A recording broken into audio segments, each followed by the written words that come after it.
សួស្តីអ្នកនរគ្នាថ្ងៃនេះខ្ញុំនឹងប្រាប់អ្នកនរគ្នាអំពីរបៀបនៃការបង្កើតបទចម្រៀងដោយអត់គិតថ្លៃដើម្បីធ្វើការអាប់ឡូតចូលក្នុង YouTube ឬក្នុង Facebook ឬក្នុង platform ណាមួយដែលបងប្អូនចង់ធ្វើការអាប់ឡូតណាដំបូងឡើយសម្រាប់ខ្ញុំគឺចាំបាច់ត្រូវមាន ChatGPT ឬក៏មាន Gemini ក៏បានដែរតែសម្រាប់ខ្ញុំត្រូវការប្រើការ ChatGPT មុនដើម្បីធ្វើការសរសេរបទចម្រៀងគឺបងប្អូនចូល ChatGPT មកបងប្អូនអាចចូលមកធ្វើការសរសេរបែបនេះក៏បានដែរសរសេរបទចម្រៀងហើយដាក់ចម្រងជើងដែលបងប្អូនចង់មកឧទាហរណ៍សម្រាប់ខ្ញុំដាក់ចម្រងជើងបែបនេះ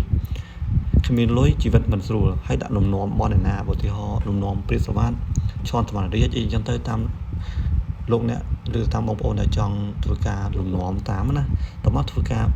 ចុចដើម្បីឲ្យបង្កើតហ្មងទៅរងចាំមួយផ្លេតវាធ្វើការបង្កើតនៅបទចម្រៀងមួយបទឲ្យយើងណានេះវាសរសេរឲ្យយើងអត់ពិបាកទេក្នុងការសរសេរនេះពេលខ្លះយើងអាចមើលមួយផ្លេតទៅពេលខ្លះ AI វាមិនគាត់ថាសេអក្សរខ្មែរត្រូវ 100% អញ្ចឹងអាចមើលទៅថាត្រូវអត់បើត្រូវបងប្អូនអាច copy យកទៅធ្វើការបង្កើតចម្រៀងតែម្ដងអញ្ចឹងដោយសារខ្ញុំខ្ជិលមើលបងប្អូនគ្រាន់តែចុច copy មកនេះ select មកដើម្បីធ្វើការ copy រួចហើយបងប្អូនចូលទៅក្នុងក្រុមដើម្បីធ្វើការចូលទៅក្នុង website ដើម្បីបង្កើតបទចម្រៀងចូលមកបងប្អូនអាចចុចវាយពាក្យ flow music មក search មកហើយបងប្អូននៅខាងលើនេះ flowmusic.app នេះបងប្អូនចុចចូលមកតែដំបូងឡើងត្រូវចូលហើយវាធ្វើឲ្យយើងត្រូវការ login ជាមួយ email ឬក៏មួយ Google account យើងតែដោយសារតែខ្ញុំបានធ្វើការ login ហើយអញ្ចឹងបងប្អូនគ្រាន់តែចូលមកវានឹងទីមទីឲ្យបងប្អូនអត់ពិបាកក្នុងការ login ជាមួយនឹង Google account យើងក៏បានដែរ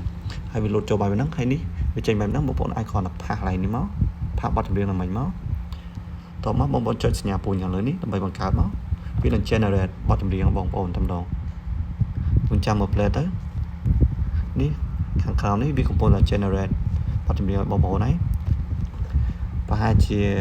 មួយប្រហែលនាទីវានឹងបង្កើតបទចម្រៀងឲ្យបងប្អូននេះចាប់ឡើងហើយវាមាន generate នេះវាមាន2 style មានន័យថាមាន version ស្រីនិង version ប្រុសតាមបទចម្រៀងពេលខ្លះវាចេញតែប្រុសពីរក៏អាចថាបានដែរអាចបងប្អូនចង់បានស្រីបងប្អូនអាចសរសេរតាមហ្នឹងទៅលំនាំបទអសគុណកញ្ញាឬបទអ្នកណាទៅក៏បានដែរបងប្អូនវានឹងវាស្រួល generate មកចេញមកត្រូវមួយចង្វាក់ភ្លេងរបស់អ្នកហ្នឹងហ្មងណាឬក៏សំឡេងស្តៀងណានេះវាចេញហើយនេះបងប្អូនអាចទៅស្ដាប់មើលក៏បានដែរនេះ play មក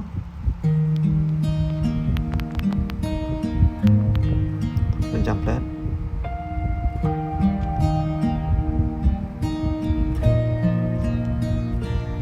ព្រឹកឡើងមើលមេសង្ឃឹមថ្ងៃថ្មីតែជីវិតក្រនៅតែដដែលព្រឹកឡើងមើលមេអញ្ចឹងមិនបញ្ហាតែបងប្អូនអាចធ្វើការ download ទៅមកលើ download សិនមកឧទាហរណ៍បងប្អូនចង់បានបទចម្រៀងហ្នឹងបងប្អូនចុចសញ្ញាពួយសញ្ញាត្រី3នេះបងប្អូនអាចចុចពាក្យ download មកហើយចុចជា MP3 មកវា download ហើយវាចូលទៅក្នុងត្រង់ iPhone គឺចូលទៅក្នុង file នេះ file ហ្នឹងហើយចុចពីនេះមកនេះបទចម្រៀងដែលយើងបាន download មកនេះអញ្ចឹងដើម្បីធ្វើការ download ចូលទៅក្នុងfile របស់យើងដើម្បីប្រើក្រែមមកគឺបងប្អូនចុចការជាប់មកឬក៏បងប្អូន play ក៏បានដែរ play មកក៏បានដែរជីវិតមនុស្សរស់នៅលើលោកត្រូវការលុយទុកកត់គង់ជីវិតអញ្ចឹងពេលមានលុយគេរាប់អានស្និទ្ធចាំបងប្អូនធ្វើនឹងឯងក៏បានដែរ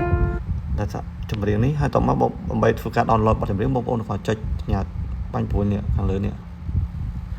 ហើយចុចពាក្យ save to file នេះបងប្អូនអាចដាក់ចូលទៅក្នុង folder របស់បងប្អូនក៏បានដែរតែសារខ្ញុំមាន folder មួយមានឈ្មោះខ្មែរសងអញ្ចឹងខ្ញុំដាក់ទៅវាចូលក្នុងមួយគ្នាមកឬក៏ដោយសារមានចម្រៀងនឹងស្តៀងគ្នាមានមួយហើយអញ្ចឹងវាឲ្យយើង replace អញ្ចឹងខ្ញុំអត់ចង់ទេអាចបង្កើត folder មួយទៀតក៏បានដែរបងប្អូនអាចបង្កើតតែ folder ខ្លួនឯងទៅកុំឲ្យវាជាន់គ្នាណាអាចចុចឡើងហ្នឹងមកហើយចុច new folder មក new song អញ្ចឹងទៅវាស្រួលបង្កើតច្រើន យើងដាក់ចូលមួយមកហើយ save មួយមកអញ្ចឹងបទចម្រៀងហ្នឹងវាចូលទៅក្នុង new song មកយ៉ាង folder អញ្ចឹងពេលដែលបងប្អូននេះពេលដែលបងប្អូនចង់ធ្វើការយកវីដេអូ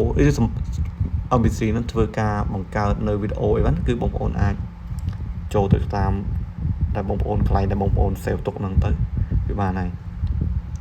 អូខេអរគុណសម្រាប់ការតាមដាននៅទស្សនានៃវីដេអូរបស់ខ្ញុំបើសិនបើពេញចិត្តសូមចុច like និង subscribe ដើម្បីទទួលបាននៅវីដេអូថ្មីៗទៀតសូមអរគុណបាយបាយ